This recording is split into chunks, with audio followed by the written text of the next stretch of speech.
Hi everyone.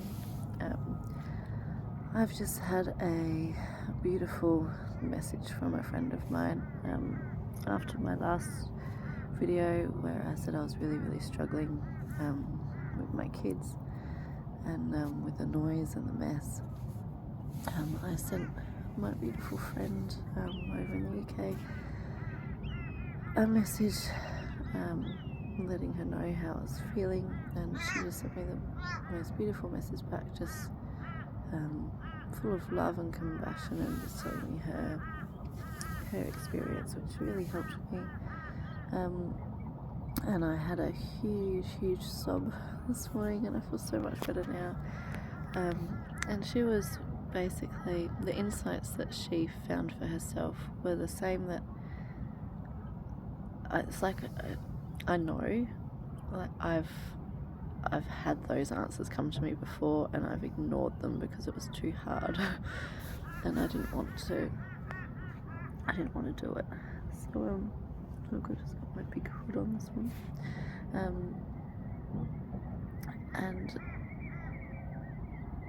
yeah, in order for me to be a mother to my children, I need to first be a mother to myself, and I need to nurture myself, and I need to find acceptance, which means not having that guilt of anything, just accept all of my responses, all of the not coping, just accept all of it. And it's funny, I think the Spirit's been talking to me, because I've got my little tender, my blow-up tender, and the engine has been playing up on it lately, and it doesn't like starting. Sometimes it does, and sometimes it doesn't, and so I phone my friend Andy to come and help, and he's watched me go through the steps, and he's like, no, you're doing everything right, and he does the exact same thing that I do, and for some reason it starts for him and not for me. And we've had this bit of a joke, like, oh, it's the old superstition of women on boats. But I do think it's Spirit, because I noticed yesterday I was pulled up at Sanctuary Cove, a very wealthy area here in New South Wales. Are we in New South Wales? Yeah.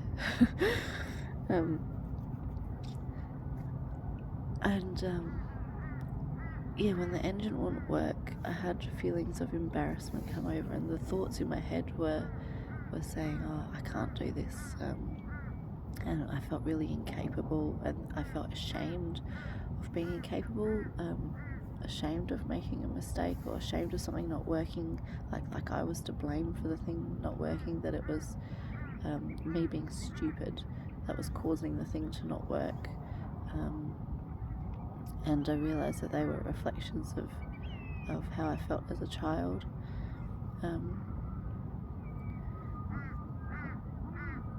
But yeah, this like embarrassment came over me, and this shrinking feeling. And then it wasn't until I called my friend Annie for help, and obviously we don't want to leave the two big boats unattended, because they are at anchor. We are only a short distance away, but it's a long row away. So I said, oh, I'll start rowing, and he's like, oh, I'll come and meet you. But I'd rowed a fair distance, but it wasn't until I started rowing that I was like, oh, I can just row. Like, it was actually quite relaxing.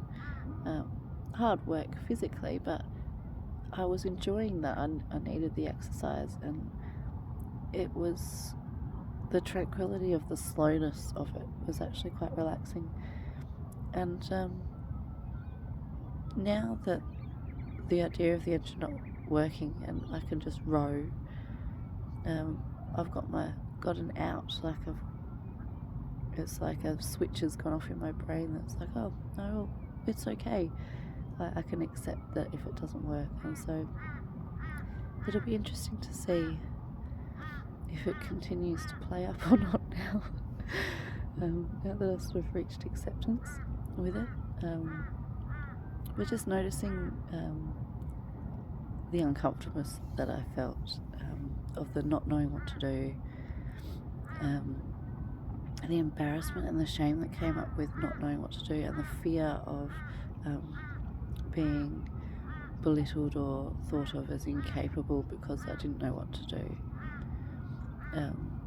or seen as incapable. And which is such a strange thing, because just throughout my life,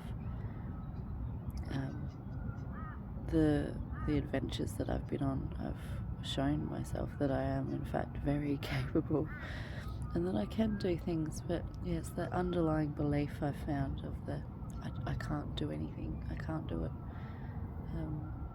when that's obviously not true. But it's given me insight anyway. And after this huge emotional release this morning, I think it's because I felt the compassion coming from my friend, and I really, really felt that, and I could turn that inwards. And so now I am going to practice being mindful and kind to myself, and being a mother to myself first and foremost. And if that means that I can't be there when my kids snap their fingers, then so be it. But yeah, I'll keep you updated though. And with the engine, another thing that I found actually, and now that I've spoken to my friend, I think I know the answer now. My sister and I went for a walk along Cozy Corner Beach in Western Australia, and we both found a little rubber duck, a green sparkly one and a blue one, which is really bizarre to find washed up on a beach, but there we go, we found them. And we did think that it was a message from spirit, and we were wondering what it was. And I googled the spiritual meaning of ducks, and it was all about intuition and that's the one thing I can remember is intuition. My first thought was, I need to get all my ducks in a row. And then the first time I came to shore, just along the riverbank here, I found another one. I found an orange little rubber duck, and I was like, what is this? Like, what is this message? And but yeah, now I think it's mother duck, and it's a message that I need to be mother duck, but to myself. And I need to be a mother to myself. I need to care for myself. I need to look after myself as though I am my own mother, and I am this precious little child that I have the privilege of nurturing. And until I do that for myself, I'm not going to be able to do that in the capacity that I want to for my children. So I'll let you know how that goes.